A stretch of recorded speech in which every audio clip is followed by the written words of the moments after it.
Buddy, how did you do that? See what Roscoe thinks of. Oh. And then my penis.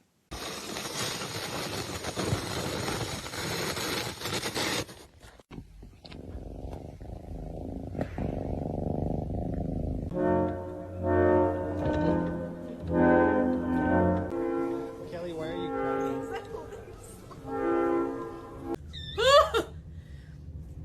So my husband said,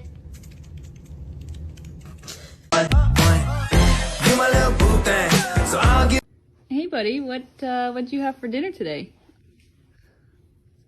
Oh, right.